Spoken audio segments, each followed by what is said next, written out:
algo que seja bom para a nossa alma. Números capítulo 21. Estarei lendo do verso 4 ao 9, acompanhe na sua Bíblia. Então partiram do Monte Or pelo caminho do Mar Vermelho, a rodear a terra de Edom. Porém a alma do povo angustiou-se neste caminho, e o povo falou contra Deus e contra Moisés: por que nos fizeste subir do Egito, para que morrêssemos neste deserto? Pois aqui nem pão nem água há, e a nossa alma tem fastio desse pão tão vil. Então o Senhor mandou entre o povo serpentes ardentes, que morderam o povo, e morreu muito o povo de Israel. Pelo que o povo veio a Moisés e disse: havemos pecado, porquanto temos falado contra o Senhor e contra ti. Ora ao Senhor, que tire de nós estas serpentes. Então Moisés orou pelo povo, e disse o Senhor a Moisés: faze uma serpente ardente, põe-na sobre uma haste, e será que viverá todo mordido que olhar para ela. E Moisés fez uma serpente de metal, e pô-la sobre uma haste, e era que, mordendo alguma serpente alguém, olhava para a serpente de metal e ficava vivo. Vamos orar mais uma vez. Querido Deus, Pai de nosso Senhor Jesus Cristo, abençoe-nos enquanto ouvimos a Tua palavra.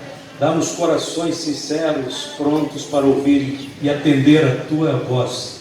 Abençoe a cada um nesta reunião.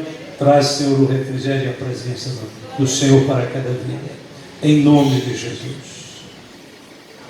Em João, capítulo de número 3, versos 14 e 15, está escrito: e como Moisés levantou a serpente no deserto, assim importa que o Filho do Homem seja levantado, para que todo aquele que nele crê não pereça, mas tenha a vida eterna.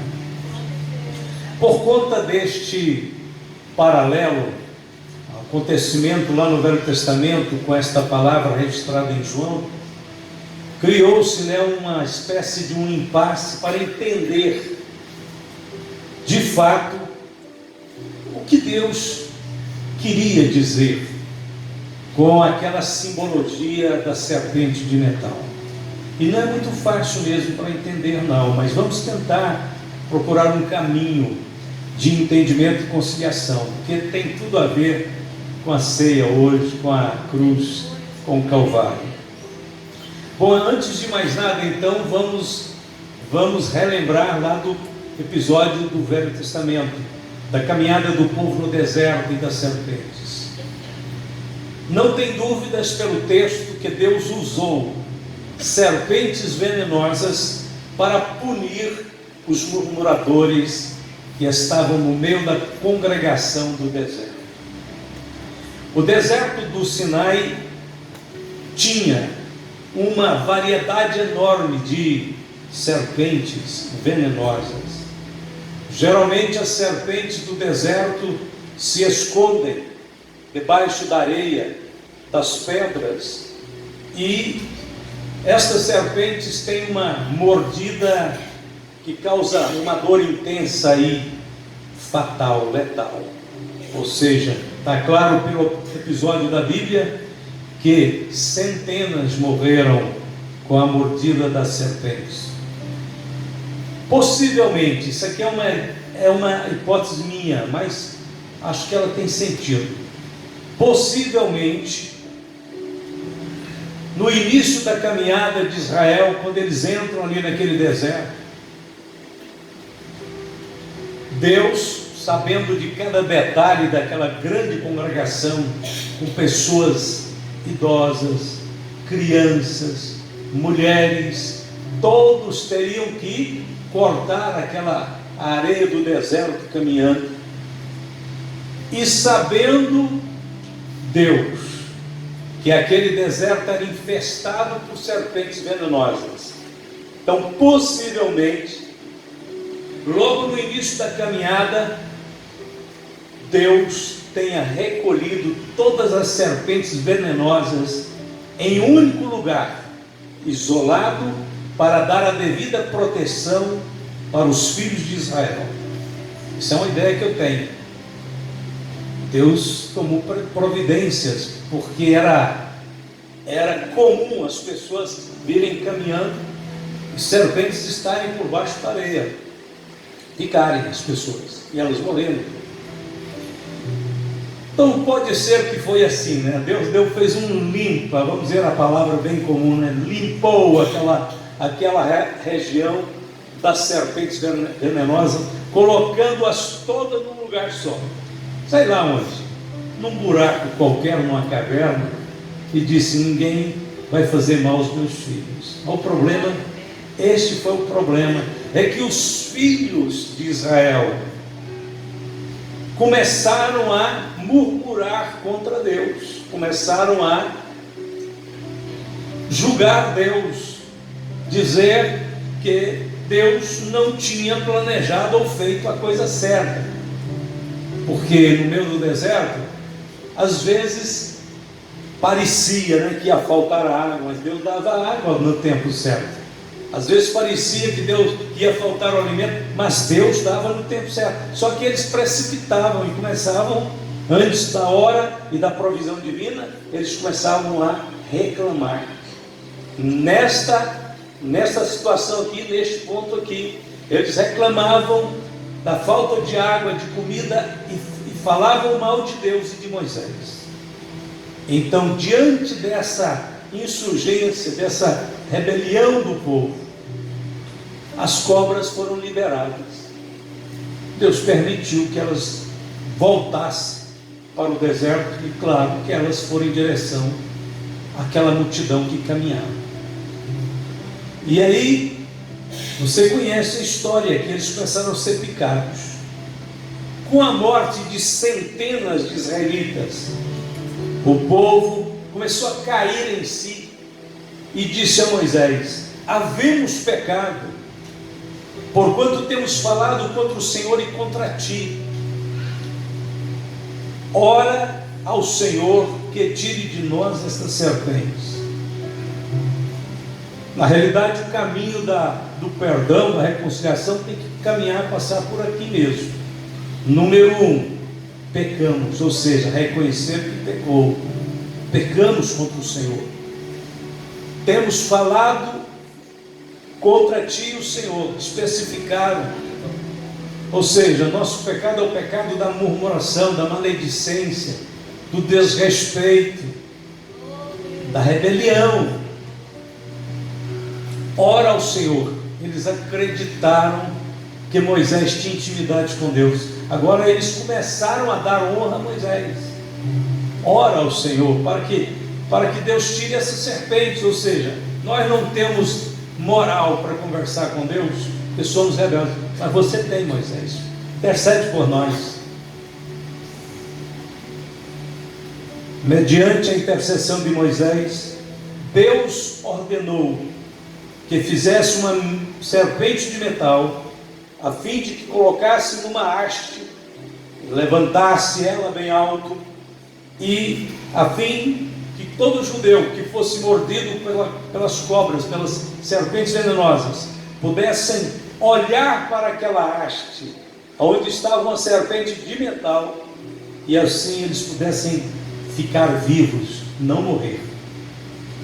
Quando uma pessoa então era picada por uma serpente, porque elas continuaram ainda picando, elas não foram extintas de uma vez só. Deus providenciou um escape, mas as serpentes continuaram por ali. Então, quando uma pessoa era picada por uma serpente, rapidamente, qual é a reação de uma pessoa que é picada por serpente? Eu não vou perguntar não, mas possivelmente tem alguém aqui que foi picado por uma serpente. A primeira coisa que a pessoa faz é olhar para baixo, para o chão. Por quê? Porque o animal peçonhento anda rastejando na parte mais baixa possível da superfície do planeta, que é a Terra mesmo. Olha para baixo. Deus disse: coloca uma serpente metal no haste e manda o povo olhar para cima. Esta era a primeira coisa. É porque eles estavam olhando para baixo a vida inteira. Na realidade não foi só também quando as cobras picaram, não. A vida deles era olhar para baixo. Eles não tinham aquela perspectiva de ter uma esperança, algo além do deserto. Era sempre reclamando porque o deserto estava ali. Irmãos, nós estamos no planeta Terra, é um lugar infestado de serpentes. Os problemas não vão acabar nesse planeta, aliás, estão piorando cada vez mais. Mas nós temos, Deus deixou estampado o céu para nós olharmos para cima. E a única maneira de sentir paz neste mundo é olhando para o céu, viu? Porque se olhar ao redor, fica perturbado. Então eu creio que um dos significados da serpente de metal era fazer o povo olhar para cima. Segundo, esse talvez é o mais importante. Deus, me parece aqui, porque não tem conteúdo, não tem muita informação, então você tem que trabalhar na hipótese, né? Trabalhar dentro daquilo que a Bíblia permite você ir, dentro dela, em pensamentos e imaginações. Então parece que Deus queria estabelecer uma correspondência entre a serpente de metal, Satanás e o pecado. Fazer uma correspondência, fazer uma ligação. A serpente metal, Satanás e o pecado. Deus queria que essa verdade ficasse explícita, ou seja, bem visível, para ninguém ter dúvidas de que toda ação, todo acontecimento, todo fato tem uma origem. E Deus, de uma certa maneira, então estava querendo dizer: tem uma origem esta praga que está afetando vocês, essas serpentes venenosas. Então o Senhor faz isso. Olha como nesse caso, veja bem, a serpente, ela tinha uma correspondência direta com a simbologia, com aquilo que representava Satanás em toda a Bíblia, né? O apóstolo Paulo disse assim: olha, eu temo que assim como a serpente enganou Eva com a sua astúcia, assim também sejam de alguma sorte corrompidos os vossos sentidos e se apartem da simplicidade que é em Cristo. Não dá para a gente pensar, imaginar que quando aquele povo começou a murmurar, falar contra Deus, contra Moisés, e que resultou depois no aparecimento das cobras venenosas e na morte de muitos, não dá para a gente pensar: olha, murmuração é do diabo, ele está por trás disso. Cuidado, não entre nessa jogada do maligno, não, que ele vai empurrar vocês para a morte. Não dá para a gente imaginar. Paulo diz: assim como a serpente enganou Eva. Depois nós lemos lá em Apocalipse 12:9: e foi precipitado o grande dragão, a antiga serpente, chamada o diabo e Satanás, que engana todo mundo. Mais uma vez, Satanás, correspondência entre a serpente e Satanás, uma simbologia muito aproximada, né? Deus usou isso na Bíblia muitas vezes, e sempre falando que a serpente engana, a serpente corrompe. Paulo também fez um paralelo entre a serpente e a destruição que ele sofreu. 1 Coríntios 10, 9 e 10: não tentemos a Cristo como alguns deles também tentaram e pereceram pelas serpentes, e não murmureis como também alguns deles murmuraram e pereceram pelo destruidor. Eu creio que a palavra aqui destruidor está muito indefinida, mas não tem nenhuma pessoa que ao ler isso aqui não lembra de Satanás. O destruidor é ele. E como Paulo está falando aqui, dando um relato, né, daquele episódio em que pereceram pela serpente, então o destruidor estava por trás da serpente, por trás daquilo tudo. Ele falando: pastor, o senhor disse que foi Deus que permitiu a serpente sair de onde elas estavam. Não, mas elas sempre estiveram no deserto. Deus tinha feito um limpa Mas o povo começou a pecar, Deus disse: então, vocês não querem minha proteção, vocês não confiam em mim, vocês estão abrindo legalidade para o diabo. Quando o homem troca a confiança em Deus por qualquer outra coisa, ele, querendo ou não, está fazendo um vínculo e abrindo uma concessão para o inimigo ter sucesso e trabalhar na vida dele. Então, olhar para a serpente significava trazer à memória a causa de toda a ruína e de toda a destruição espiritual. Com aquela apresentação na haste que Deus ordenou, Deus estava dizendo: cuidado com Satanás, não permitam que ele dirija as vossas ações, as vossas palavras e os vossos pensamentos. As missões da cruz de Cristo e da serpente de metal, as comparações, as lições, aliás, as lições, elas não têm semelhanças. A primeira interpretação que às vezes as pessoas erram é achando que quando João apresenta aquela questão, assim como a serpente foi levantada no deserto, importa que o Filho do Homem seja levantado também. A primeira coisa é pensar assim: uma simbologia, a serpente, há alguns até que pensam, né? A serpente representa Cristo. Não, nunca a serpente vai representar Cristo em circunstância nenhuma. Põe isso na sua cabeça. Deus tem tantos símbolos bonitos para falar do seu filho, vai pôr uma serpente para representar seu filho. Tudo que Jesus não é o contrário. Tudo que Jesus é o contrário da serpente. Então como que ela vai representar ele? Nunca. Então, se ela aparece ali, se ela está na haste, se Deus ordenou que fizesse aquilo, não era para estabelecer semelhança. Para que era então, pastor? Para estabelecer o contraste.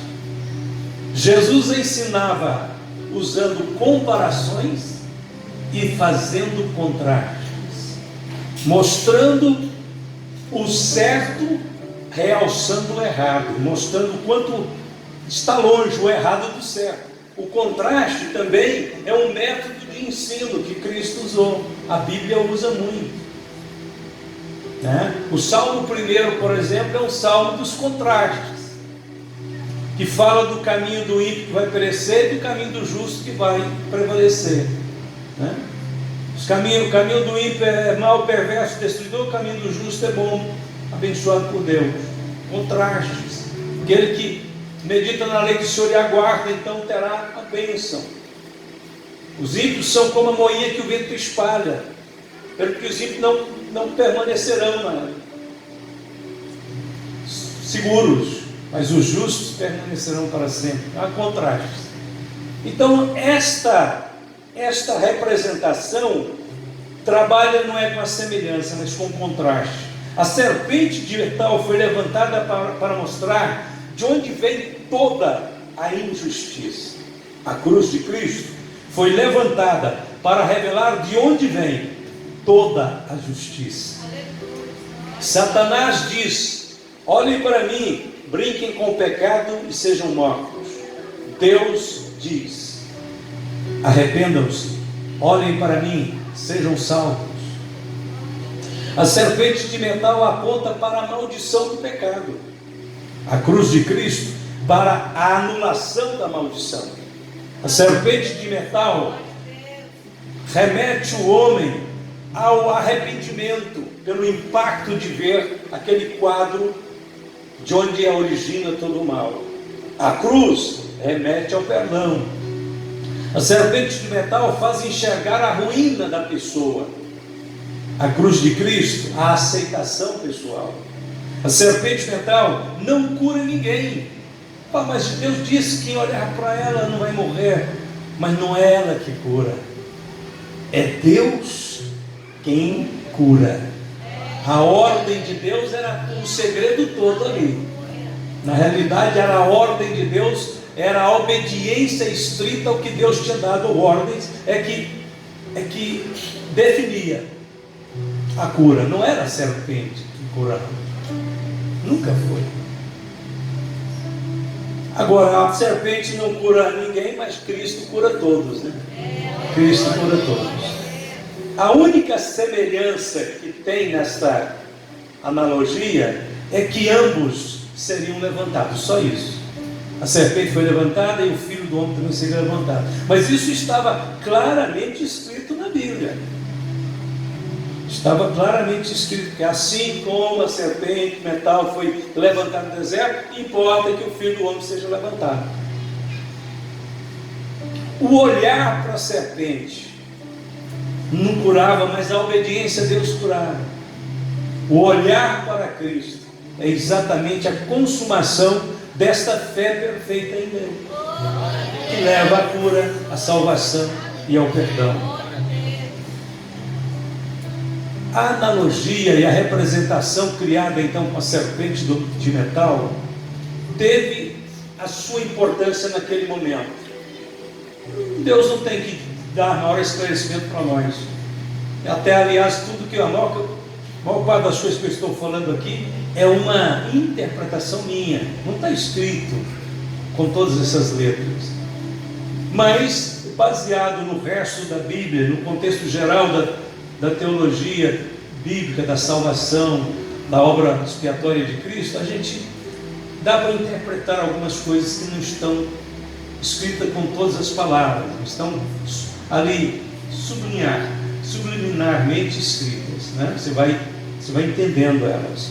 Então, quando uma lição espiritual, tipo essa, é mal interpretada, como alguns até poderiam dizer, não, a serpente representa Cristo, isso é uma má interpretação, muito má, porque não tem absolutamente nenhuma correspondência na Bíblia.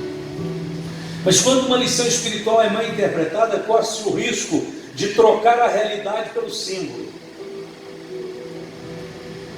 A gente troca o símbolo pela realidade, nunca a realidade pelo símbolo, porque o símbolo é incompleto. Tudo que foi escrito no Velho Testamento apontando para Cristo era incompleto. Quando chega em Cristo, nós temos a completude, plenitude daquilo que foi revelado no Velho Testamento através do tabernáculo, através do candelabro, da Arca da Aliança. Ali a gente vê aspectos, mas Cristo vem e ali está a revelação completa. Então você não precisa mais do símbolo. Mas quando as pessoas não entendem a função de um símbolo na sua hora e no seu dia, no seu momento, isso pode acarretar um sério problema. Sabe por quê? Porque mais tarde os hebreus transformaram a serpente de metal em um objeto de culto. Eu não sei como, a Bíblia não conta a história, né? Depois que passou aquele episódio de tanta gente que foi morta, e as serpentes talvez devem ter desaparecido depois de alguns dias, e aquele povo seguiu a caminhada, mas alguém foi lá e pegou e tirou a serpente de metal da haste e guardou. E ela deve ter passado da mão de um para o outro, de família a família, e começaram a cultuar a serpente de metal, fizeram dela um objeto de culto. Ela só foi destruída, a serpente de metal, só foi destruída nos dias do reinado de Ezequias. A Bíblia diz assim: Ezequias fez o que era reto aos olhos do Senhor, conforme tudo o que fizera Davi seu pai. Ezequias foi um grande rei. Este tirou os altos, quebrou as estátuas e deitou abaixo os bosques, e fez em pedaços a serpente de metal que Moisés fizera, porquanto até aquele dia os filhos de Israel lhe queimavam incenso, eles chamavam Neustã, segundo Reis 18, 3 e 4. Então, que coisa tremenda a má interpretação de algum fato. Pode resultar, em última instância, até numa idolatria, né? Um pecado. Bem, vamos voltar aqui para finalizar para a cruz de Cristo, né? E como Moisés levantou a serpente no deserto, assim importa que o Filho do Homem seja levantado, para que todo aquele que nele crê não pereça, mas tenha a vida eterna. A salvação de Cristo, ela tem evidências, ela tem resultados que precisam ser destacados num culto como esse, numa hora como essa, em que daqui a pouco vamos participar do pão e do vinho, lembrando da morte do Senhor, o dia em que Ele foi levantado ali, entre o céu e a terra, como nosso Salvador. Então, o que está escrito? Para que todo aquele, a primeira grande evidência da salvação de Cristo, é que ela é universal, ela é para todo aquele. Não é localizada, não é para um grupo de pessoas, não é apenas para uma nação, é para todo aquele. Está lá da amplitude, da alcance da salvação de Cristo. Logo à frente, João vai escrever, porque Deus amou o mundo de tal maneira. Então, a primeira coisa que nós temos que louvar muito a Deus é porque Ele não fez acepção de pessoas. Ainda que os judeus acreditavam que eles eram os únicos herdeiros da vida eterna, portadores da revelação da salvação de Cristo, o fato é que os apóstolos logo começaram a pregar, disseram que a salvação era para todos os povos. E a salvação vai lá para a casa de Cornélio, e a salvação vai se estendendo para a Ásia Menor e para a Europa, e vai se estendendo a todos os lugares. E eles só erraram nisso porque não prestavam atenção nas palavras de Cristo, que Jesus tinha dito antes de ascender ao céu. Ele disse: vocês receberão o poder do Espírito Santo que é de vir sobre vós, e ser-me-eis testemunhas em Jerusalém, em toda a Judéia, em Samaria e até os confins da terra. Então é claro que Ele tinha estendido a salvação para todos os homens. Segundo, a salvação é pela fé para todo aquele que nele crê. Isso significa que a salvação não podia ser fundamentada em obras humanas, no legalismo da lei, mas pelo contrário, seria fruto da graça. A graça que nos dá, a fé que nos dá acesso à graça, e a graça é abundante para a salvação de todo o que crê. Então ninguém tente negociar a salvação com Deus. Reconheça que és um pecador, que és uma pecadora, e agradeça a Deus, porque a salvação é pela fé, por meio desta graça bendita que é em Cristo Jesus. Terceiro, diz assim: para que todo aquele que nele crê não pereça. O que é isto? Fala da eficácia da salvação. A salvação realmente nos livra da condenação eterna.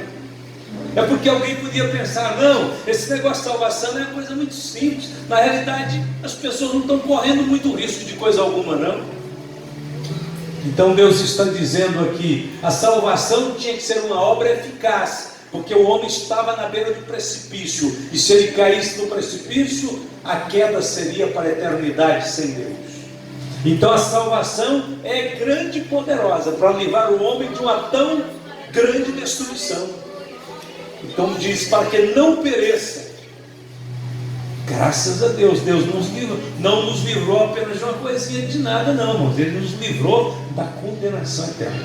E a última coisa: para que todo aquele que nele crê não pereça, mas tenha a vida eterna. A salvação de Cristo nos dá a possessão da vida eterna. Meu Deus, para vir de encontro, ao pior resultado do pecado, veio a salvação de Cristo. Qual era o pior resultado do pecado? A morte. Então o Senhor veio e trouxe a salvação, a vida eterna, para que tenham a vida eterna, possessão. Eu tenho a vida eterna em Cristo Jesus. Você tem, nós temos. E o final de tudo é que Deus continua dizendo, para quem tiver qualquer dúvida a respeito da serpente do deserto, Deus continua dizendo: olhai para mim e sereis salvos, vós todos os termos da terra, porque eu sou Deus e não há outro. Isaías 45, 22. Vamos ficar de pé. Ao tomar o pão hoje, lembre desta mensagem que ecoa desde os céus. Deus disse: olhai para mim. Na realidade, a serpente passou, virou objeto de idolatria, mas Deus continua dizendo: olhai para mim. É para Ele que nós olhamos. Aquela circunstância ali do pecado no deserto não era o padrão normal da revelação da salvação de Deus. O padrão normal é: não tire os olhos de Jesus, olhe para Ele. Como diz lá na transfiguração, quando Moisés e Elias desaparecem, está escrito assim, aquela frase linda: e a ninguém viram senão só Jesus. Eu estou vendo só Jesus agora para frente. Não, ninguém quero ver, eu quero ver Jesus. Glória a Deus. É hora de receber o pão.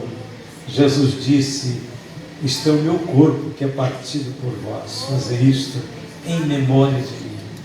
Imagine na sua capacidade, criativa, que Deus te deu uma mente capaz de voar, de ir lá no primeiro século, ir lá no cenáculo agora, naquela noite em que Jesus reuniu seus apóstolos e tomou o pão, estendeu a mão e disse: tomai e comei. Quando os obreiros chegarem até vocês, já vou pedir isso para eles. Não vão agora não, só um pouquinho. Mas a hora que eles chegarem perto de vocês, geralmente os obreiros falam, tomai e comei. Pastor, eu falei para o primeiro, tem que falar até no último. Sim, um por um. Tomai e comei, disse Jesus. Este é meu corpo que é partido por vós. Fazer isso em memória de mim. É por isso que não tem jeito de passar correndo, Tem que ir devagar mesmo. Eu tenho todo o tempo nessa hora para os obreiros fazer a distribuição do pão e do vinho. Então, aí quando eles chegarem com o pão e o vinho, começarem a falar, você vai lá para o cenáculo e diz: eu estou recebendo o pão. Este servo de Deus é uma bênção, mas estou recebendo o pão aqui da mão de Jesus. É da mão de Jesus. Disse Jesus: tomai e comei. Podem ir, obreiros, disse Jesus: tomai e comei. Este é meu corpo que é partido por vós. Fazer isto em memória de mim.